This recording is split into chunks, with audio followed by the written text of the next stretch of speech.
Hello to everybody, December 17, 2015. At the encouragement of my friend Natalia, I'm starting posting videos again, and we'll see what happens. I'm not necessarily enjoying this position, but I am grateful nonetheless to be here, to be able to do the video updates. So the past 4 days I have felt 80% better. Yay! I mean, celebration and fireworks, yay kind of thing. What does that mean for me is I was able to take my son to a dentist appointment, stay with him through that, stay actually with him through he had a tooth extraction, so be able to be there and encourage him, and then go to the store afterwards and get him some soup, and be able to do all the chores required without feeling tired. Usually I would do, I would work about for an hour, take a break for another hour, work for an hour. That was the routine. Not so the past 4 days. And even though there are still some symptoms, and I'm not delusional about a lot of things, but in my mind I consider myself healed.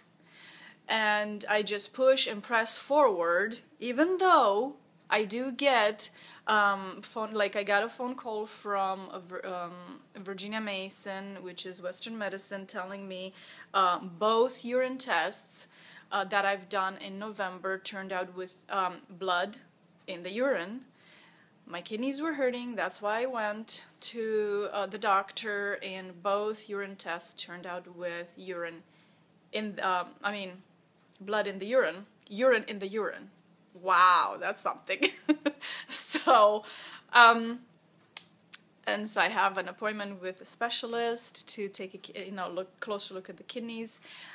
Despite all these, and I can still see certain symptoms, they have diminished so much that to me, I'm healed. I still have to go through the process of finalizing the process of healing, meaning continue to do the IVs that I am doing, which are at this point anti-malaria, anti-Bartonella, which is the Lyme Disease parasite, anti-cancer, anti-parasitical, everything you can imagine, plus vitamins and minerals introduced into the body.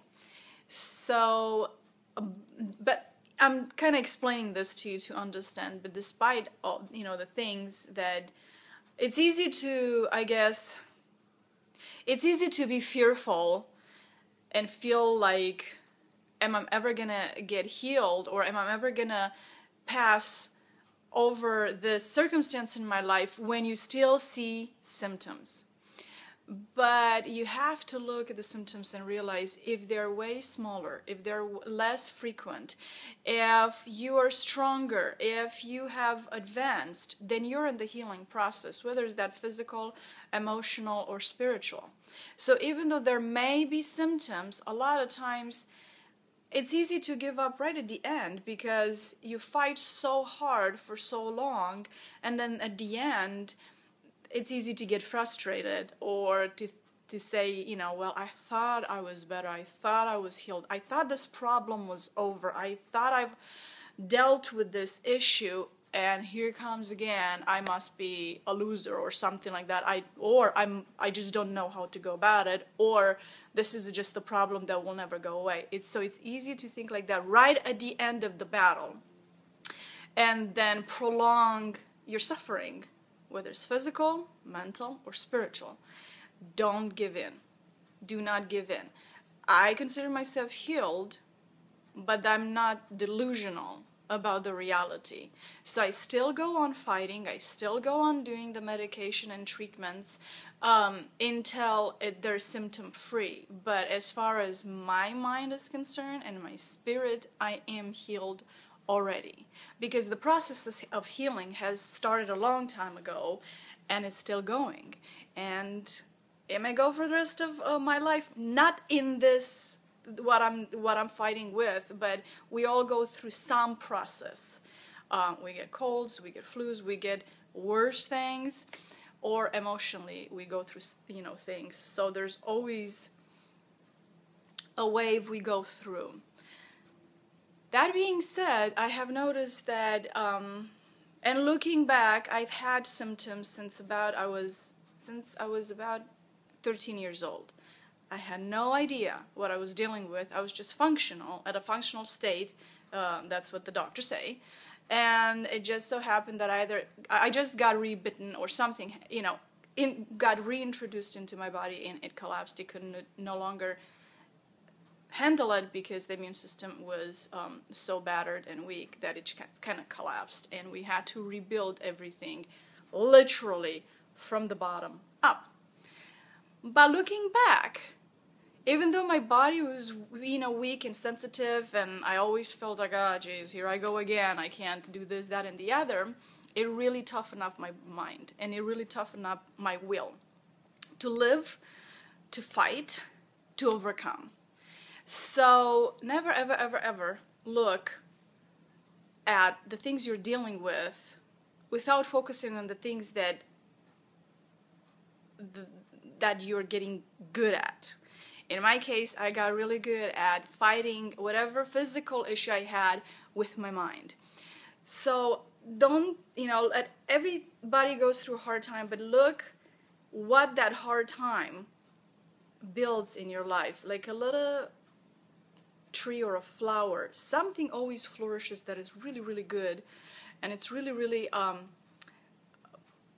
beneficial for as well for me, but as well for you in your life. So there is no hardship that does not bring something beautiful if you allow it to, if you look for it. You have to look for the beautiful part that is bringing it, and you have to divorce yourself from the mentality that you're a victim. Literally, you have to divorce yourself from that way of thinking. Otherwise, you and I, all of us, if we don't do that, we will forever struggle.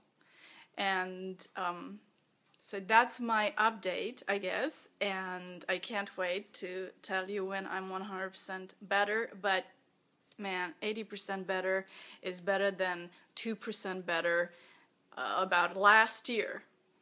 I think it was, barely breathing state that I was last year, and here I am, 80% better, and keep going, keep fighting, keep thanking God. Without Him and without my family and friends, I would have not been able to do it. And without this, meaning myself, and the will to live, and the will to fight, and the will to believe that it will get better.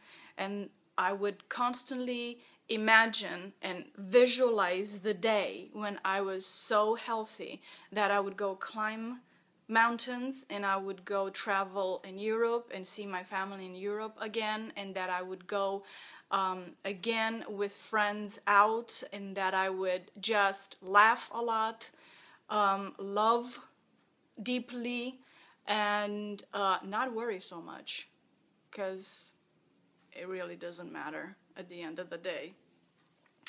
I wish you a great weekend. Go Seahawks, and we'll talk to you later. Bye-bye.